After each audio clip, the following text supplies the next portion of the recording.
माँ के साथ बैठ के खाना भी खा लेते हैं, माँ के हाथ का रोटी भी खा लेते हैं। लेकिन कभी सोचा है आपने कि अनिकेत रंजन या मनीष कश्यप जो अपना घर छोड़ के 2-2 महीना 3-3 महीना घर नहीं जाता है, अपने माँ से नहीं मिलता है, अपने माँ के हाथ का बना रोटी नहीं खाता है, इस समाज के लिए, इस व्यवस्था के लिए हथकड़ी पहन लेता है। लड़ना है तो उन अभागा, उन बेहुदा लोगों के खिलाफ लड़िए जो लोग फिल्म बना देते हैं और गाना बजा देते हैं कि आइए ना बिहार में ठोक देंगे काटा कापार में। मनीष कश्यप कुछ नहीं कर रहे हैं। टिकट नहीं हो, टिकट मिले चाहे नहीं मिले, मनीष कश्यप और अनिकेत रंजन के 2020 का तुलना आज 2023 में कोई करेगा तो वो मूर्खी है। मंत्री, उप मुख्यमंत्री के कुर्सी, मंत्री के कुर्सी, विधायक सांसद के कुर्सी के एक परिवार और एक आदमी के ठेकेदारी नहीं के, कोनो पुश्तैनी जमीन जायदाद नहीं खे कि बाप के बाद बेटा के कब्जा हो या बेटा के बाद पोता के कब्जा हुई।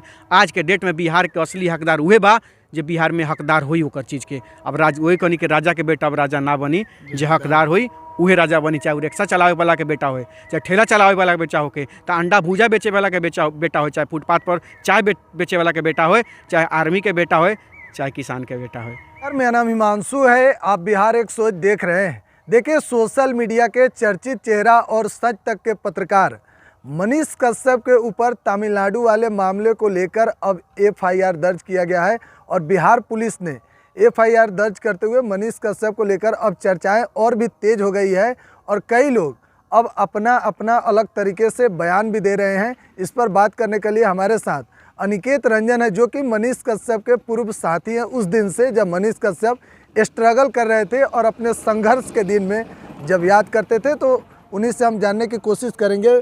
सबसे पहले भैया आपका स्वागत है। बहुत बहुत धन्यवाद आप सभी का। जय बिहार। आप इसको किस तरह से देख रहे हैं? देखिए, कहा जा रहा है कि दो राज्यों के बीच में समन्वय खराब कर रहे हैं। ऐसा कुछ खराब नहीं किया गया। हालांकि आप लोगों ने देखा होगा कि पूर्व का हमने जो वीडियो बनाया है, सारे चीज़ों को मैंने साफ साफ कह दिया है। भाई मनीष कश्यप ही नहीं, लगभग हजारों यूट्यूबर पत्रकारों ने इस चीज़ को, खबर को चलाने का काम किया। यहाँ तक कि हिंदुस्तान अखबार ने छापा, अमर उजाला ने छापा, यहाँ तक कि हमारे माननीय मुख्यमंत्री जी ने भी ट्वीट करा। अब बताइए, माननीय मुख्यमंत्री जी के ट्वीट को सच न माने तो किसको माने?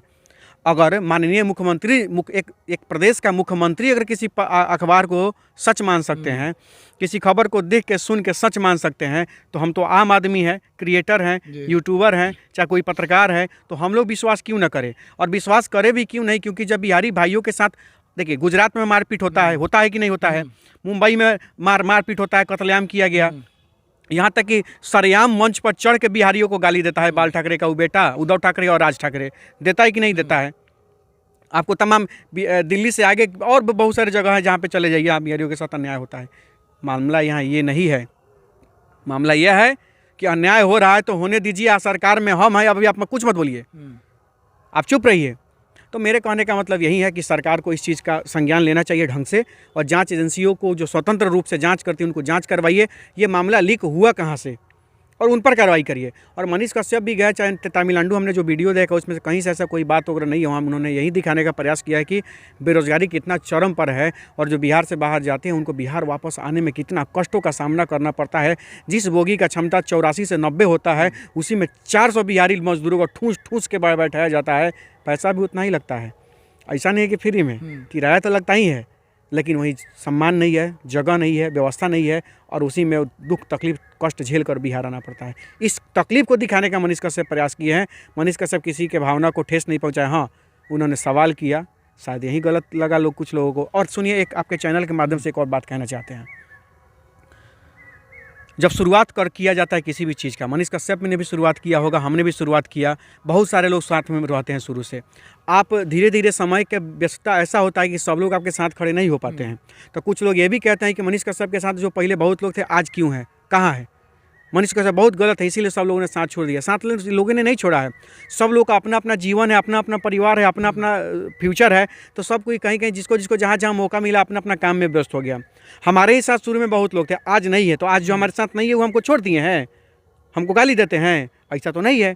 हमारे साथ जो नहीं है वो भी हमारा सम्मान करते हैं, जो हैं वो भी हमारा सम्मान करते हैं। और जो नहीं है, क्या हम उनको गाली दे दें कि हमको क्या छोड़ के गया, हम ही कर देंगे, वो कर देंगे? नहीं, ज़िंदगी भर हमारे साथ कोई नहीं ना रहेगा। उनका भी अपना परिवार है, अपना फ्यूचर है, अपना भविष्य है, अपना घर द्वार है, सबको देखना, सबको ज़रूरत होता है। हाँ, लेकिन आज भी कोई हमारे साथ है चाहे नहीं है, कहीं भी किसी भी कंडीशन में कोई भी हमको जब याद करता है तो हम उसके साथ खड़ा होने का काम करते हैं और उनका मदद करने का काम करते हैं।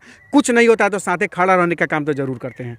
तो मान लेते हैं कि मनीष कश्यप हो, चाहे हम हो, चाहे कोई भी हो, आप अनिकेत रंजन का, मनीष कश्यप का विरोध करने के लिए आप 1 मिनट में विरोध कर सकते हैं, लेकिन थोड़ा जगह पर खड़ा होकर देखिएगा।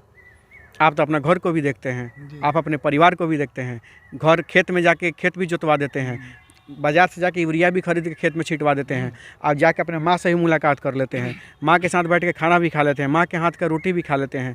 लेकिन कभी सोचा है आपने कि अनिकेत रंजन या मनीष कश्यप जो अपना घर छोड़ के 2-2 महीना 3-3 महीना घर नहीं जाता है, अपने माँ से नहीं मिलता है, अपने माँ के हाथ का बना रोटी नहीं खाता है, इस समाज के लिए, इस व्यवस्था के लिए हथकड़ी पहन लेता है, FIR होता है, और जिनके लिए FIR होता है वहीं साथ छोड़ देते हैं, बावजूद उसके हिम्मत हारने के फिर कल का सूरज जब उगता है तो उसी सूरज के साथ, उसी चमक, उसी ऊर्जा के साथ फिर मनीष कश्यप और अनिकेत रंजन इस क्षेत्र में, इस गाँव के लोगों के लिए, समाज के लिए, बिहार के लोगों के लिए, उनके हक अधिकार के लिए लड़ना शुरू कर देता है।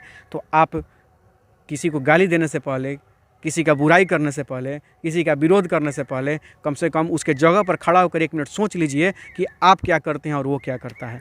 अच्छा, एक और सवाल है, मनीष कश्यप कह रहे हैं तेजस्वी यादव को लेकर कि 2025 में अगर हम जेल गए तो 2025 में आपको CM नहीं बनने देंगे, इस पर भी काफ़ी विवाद हो रहा है। देखिए सीधी सी बात है, मान लेते हैं कि CM का जो कुर्सी है किसी एक घर का ठेका तो नहीं है, एक घर का ठेका है, एक घर का ठेका रहता तो तेजस्वी यादव मुख्यमंत्री, उप मुख्यमंत्री बनते? नहीं बनते। बने कि नहीं बने? हालांकि उनके पार्टी को समर्थन मिला, बहुमत मिला, तो बने कि नहीं बने? तो मान लेते हैं कि अगर तेजस्वी यादव सरकार से, सत्ता से बाहर गए तो जिंदगी और बाहर नहीं ना रह गए, उन्होंने अपना काबिलियत दिखाया तो आए कि नहीं सरकार में? सीधी सी बात है, राजा का बेटा राजा नहीं बनेगा। अब बिहार में जो हकदार होगा वही राजा बनेगा। बहुत सारे लोगों का कहना है कि मनीष कश्यप तो शुरू से ही नेता थे, तो फिर 2025 के चुनाव की तैयारी कर रहे हैं, तेजस्वी यादव को इसलिए टारगेट कर रहे हैं ताकि उन्हें दूसरा कोई पार्टी टिकट दे दे। देखिए, इस अलग चीज़ है, टिकट के लिए मनीष कश्यप कुछ नहीं कर रहे हैं। टिकट नहीं हो, टिकट मिले चाहे नहीं मिले, मनीष कश्यप और अनिकेत रंजन के 2020 का तुलना आज 2023 में कोई करेगा तो वो मूर्खी है। 2020 का सीन कुछ और था, 2023 का सीन कुछ और है, 2024 का सीन कुछ और रहेगा, और 2025 का सीन तो कुछ और ही रहेगा। तो तुलना ना करें लोग। सारे लोगों को मैं बता देना चाहता हूं जो सोशल मीडिया के माध्यम से यह वीडियो देखेंगे या देखने का प्रयास कर रहे होंगे या देखते होंगे, उन सबको मैं यह जरूर जानकारी दे देना चाहता हूं कि 2020 में जो चुनाव अनिकेत भी लड़े थे और मनीष भी लड़े थे, अगर एक मुट्ठी वोट हम लोगों को मिला, उस वोट का तुलना 2023 में, 24 में, 25 में करने का गलती ना करें लोग, क्योंकि वो समय बदल चुका है।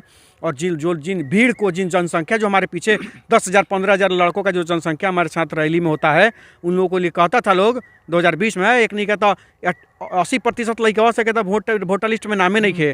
तो अब लड़कवा सब जवान हो गए बा, और लड़कवा सबके वोटर लिस्ट में नामो बा, संख्या भी बढ़ल बा, और सबके मन बाटे की बदलाव होई, आ सब कोनो ठान ले बाटे कि एक घर के कोनो ठेकेदारी ना हुई, चाहे वो भाजपा हो, राजद हो, JDU हो, कांग्रेस है, चाहे कोई हो। जो अच्छा काम करेगा वो सत्ता में आएगा। मनीष कश्यप अगर अच्छा काम कर रहे हैं, अच्छा, अगर मनीष कश्यप में अच्छा भविष्य अगर बिहार वासियों को दिखेगा तो निश्चित मनीष कश्यप आगे आएंगे। अनिकेत में अगर लोग, अनिकेत को 12 बजे रात में, 2 बजे रात में कॉल क्यों आता है, फ़ोन क्यों करता है? कोई थाना पर भी फ़ोन कर सकता था, मुखिया को फ़ोन कर सकते थे, विधायक को फ़ोन कर सकते थे, BDO CO को फ़ोन कर सकते थे, DM SP को फ़ोन कर सकते थे। क्यों नहीं करते हैं? क्यों अनिकेत को फ़ोन करते हैं? अनिकेत किस पद पर है? नहीं है किसी पद पर। अनिकेत क्या है? अनिकेत एक उम्मीद बनने का काम किया है। मनीष कश्यप एक उम्मीद बनने का काम किया था। जब किसी का कोई नहीं सुनता है, तो निश्चित रूप से वो मनीष कश्यप से कांटेक्ट करने का काम करता है, उसके बाद अनिकेत रंजन से कांटेक्ट करने का काम करता है। और हम लोग भरसक प्रयास करते हैं कि वह निराश ना हो। हाँ, होता है कभी कभी किसी न किसी के काम में लगे रहते हैं तो फ़ोन कॉल कभी कभी नहीं उठता है, कभी कभी किसी का मैसेज नहीं देखते हैं। इसका मतलब ये नहीं है कि कोई घमंडी हो गया। मनीष कश्यप से मतलब 50% से ज़्यादा जो नाराज़ लोग हैं, उनमें से 50% से ज़्यादा लोग इसलिए नाराज़ हो जाते हैं कि मनीष कश्यप से बात नहीं हो पाती है। अरे भाई, कम से कम ये भी तो देखिए कि कितना व्यस्त रहता है वो आदमी। हम ही से देख लीजिए, हम ही किस लोगों से बात नहीं कर पाते हैं तो वो लोग नाराज़ हो जाते हैं, कुछ लोग अलग भी हो जाते हैं, कुछ लोग फेसबुक पर भी कुछ नहीं उल्टा सीधा लिख देते हैं कि हम झगड़ा करेंगे। नहीं, आप हमारा विरोध करो, स्वागत है। हमारा काम है आपसे प्यार करना, आपका सम्मान करना। आपका काम अगर विरोध करना तो विरोध करिए, हम आपका सम्मान करेंगे, और तब तक आपका सम्मान और प्यार करेंगे जब तक आपका वो विरोध, आपका गुस्सा, आपका नफरत प्यार में नहीं बदल जाता है। अच्छा अनिकेत भैया, एक जाते जाते सवाल अंतिम है। बहुत सारे लोगों को आप देखते होंगे कि विवाद करके ही आगे बढ़ना चाहते हैं, और जाहिर सी बात है मनीष, जैसे कि आपने कहा कि 2020 और 2023 वाला बात अब नहीं रहा। अभी भी बहुत सारे लोग कहते हैं कि चड्डी छाप पत्रकार है, कुछ लोग मतलब उल्टा सीधा बात लिख रहे हैं, हाफ पैंट वाला। लोकतंत्र है, इस पर हम कुछ नहीं कहना चाहेंगे। लोकतंत्र है, और लोकतंत्र में सबको बोलने का अधिकार होता है, लेकिन हम बस इतना ही उन लोगों को हम धमकी नहीं दे रहे हैं, उन लोगों को हम उल्टा सीधा नहीं बोलेंगे, बस यही अपील करेंगे, कोई भी है कैसा भी है, हम बिहारी अगर आपस में लड़ेंगे ना भाई, तो बाहर का लोग हमारा मजाक उड़ाएगा, हमारे दुश्मनी का, हमारे बीच में द्वेषता का फ़ायदा उठाएगा और उसी चीज़ को क्लिप को काट के और बिहार को बदनाम करने का काम करेगा। भाइयों, लड़ना है तो अनिकेत के खिलाफ नहीं, मनीष कश्यप के खिलाफ नहीं, लड़ना है तो उन अभागा, उन बेहुदा लोगों के खिलाफ लड़िए जो लोग फिल्म बना देते हैं और गाना बजा देते हैं कि आइए ना बिहार में ठोक देंगे काटा कपार में, तो ऐसा लोगों का विरोध करिए। मनीष कश्यप का, अनिकेत रंजन का विरोध कितना करिएगा? हम लोग तो कभी ना कभी सच दिखाने का ही काम करते हैं और उन लोगों का मदद करने का काम करते हैं जिनका कोई नहीं सुनने का काम करता है। तो हम लोग का विरोध नहीं, आपस में हम लोग नहीं लड़ें, हम लोग बिहारी हैं और इस बात को साथ जान जाइए कि केंद्र से लेकर राज्य तक कोई बिहारियों का सुनने वाला नहीं है। एक भी कैबिनेट केंद्र का बता दीजिए जिसमें बिहार का चर्चा हो। और मुख्यमंत्री नीतीश कुमार जी और उप मुख्यमंत्री तेजस्वी यादव जी आज किसी भी जिला का अस्पताल उठा के दिखा दे जिसमें स्वास्थ्य सुविधा अच्छा हो, जहाँ पूरा का पूरा दवाई मिलता हो, और किसी गरीब के पुर्जा पर अगर 5 को दवाई लिखा जाता है तो उसको 1 को मिलता है, 2 को मिलता है, बोला जाता है कि 3 को जाके बाहर से लाइए।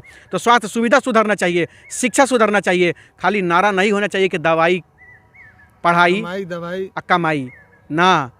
अस्पताल में अब दवाई होए के चाहिए, स्कूल में शिक्षा होए के चाहिए और बिहारी नौजवान के रोजगार बिहार में मिले के चाहिए, तबे जाके संभव हो सके तटे। अन्यथा सरकार आज भी और लास्ट में माइक के सामने से ये भोजपुरी में कह देवे के चाहतनी कि टोटल बिहारी भाई लोग समझ जाओ कि बिहार के सत्ता, बिहार के कुर्सी, अब मुख्यमंत्री उप मुख्यमंत्री के कुर्सी, अब मंत्री के कुर्सी, विधायक सांसद के कुर्सी के एक परिवार और एक आदमी के ठेकेदारी नहीं खे, कोनो पुश्तैनी जमीन या जायदाद नहीं खे कि बाप के बाद बेटा के कब्जा हो या बेटा के बाद पोता के कब्जा हुई। आज के डेट में बिहार के असली हकदार उहे बा जो बिहार में हकदार हुई ओकर चीज़ के। अब वही कहनी कि राजा के बेटा अब राजा ना बनी, जो हकदार हुई उहे राजा बनी, चाहे वो रिक्शा चलावे वाला के बेटा हो, चाहे ठेला चलावे वाला के बेटा होके, तो अंडा भूजा बेचे वाला के बेटा हो, चाहे फुटपाथ पर चाय बेचे वाला के बेटा हो, चाहे आर्मी के बेटा हो, चाहे किसान के बेटा हो, राजा उहे हुई, सत्ता में उहे जाई जे हकदार हुई। बहुत बहुत धन्यवाद। बहुत बहुत धन्यवाद। जय बिहार।